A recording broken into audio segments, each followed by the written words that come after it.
कुंभमेळ्याच्या माध्यमातून विविध व्यक्तिमत्वांना देशभरात प्रसिद्धी मिळाली आहे. व्हायरल गर्ल मोनालिसा भोसले, हर्षा रिचार्या आणि ममता कुलकर्णी ही यातील काही उदाहरणे. याचबरोबर IIT वाले बाबा म्हणजेच अभय सिंह हे देखील कुंभमेळ्याच्या माध्यमातून व्हायरल झाले होते. काही दिवसांपूर्वी भारत पाकिस्तान मॅचमध्ये त्यांनी केलेल्या भविष्यवाणीमुळे IIT वाले बाबा पुन्हा चर्चेत आले होते. या सामन्यात पाकिस्तान भारताला हरवेल अशी भविष्यवाणी त्यांनी केली होती. त्यातच एका खासगी चॅनलमध्ये डिबेटसाठी IIT बाबा यांनी हजेरी लावली होती आणि याच शोमध्ये IIT वाले बाबा यांना मारहाणीचा प्रकार घडला आहे आणि याचा व्हिडिओ सोशल मीडियावर चांगलाच व्हायरल होत आहे. या शोमध्ये IIT वाले बाबा यांच्यासोबत काय घडलं, यानंतर IIT बाबा यांनी काय केलं हे जाणून घेऊया या व्हिडिओमधून. IIT वाले बाबा यांचे मूळ नाव अभय सिंह आहे. ते मूळचे हरियाणाचे आहेत. कुंभमेळ्यातील IIT वाले बाबा यांचा इंटरव्ह्यू व्हिडिओ चांगलाच व्हायरल झाला होता. अभय सिंहने इंजिनिअरिंगमध्ये डिग्री मिळवली आहे. त्याच्याकडे चांगल्या पगाराची नोकरी देखील होती असं देखील बोललं जात आहे. मात्र या सगळ्याचा त्याग करत त्याने अध्यात्माच्या वाटेवर चालण्याचा निर्णय घेतला.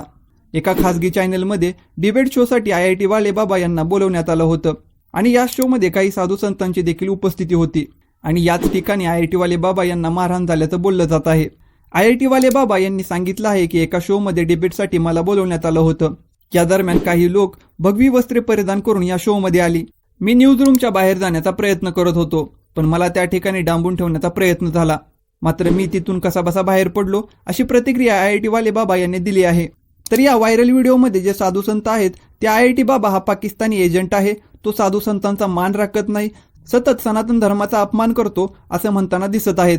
तर दुसरीकडे काही लोक IIT वाले बाबा यांना रोखण्याचा प्रयत्न करत होते. त्यांच्यावर IIT वाले बाबा यांनी कॉपी फेकल्याचं देखील दिसून येत आहे. चॅम्पियन्स ट्रॉफीमध्ये भारत आणि पाकिस्तान यांच्यामध्ये मॅच झाली होती आणि ही मॅच पाकिस्तान जिंकेल अशी भविष्यवाणी IIT वाले बाबा यांनी केली होती. यावरूनच हा गोंधळ झाल्याचं देखील बोललं जात आहे. ही सर्व घटना घडल्यानंतर मी गुन्हा दाखल करण्यासाठी पोलीस स्टेशनमध्ये गेलो होतो. मात्र तिथे पोलिसांनी माझा गुन्हा नोंदवून घेण्यास नकार दिला.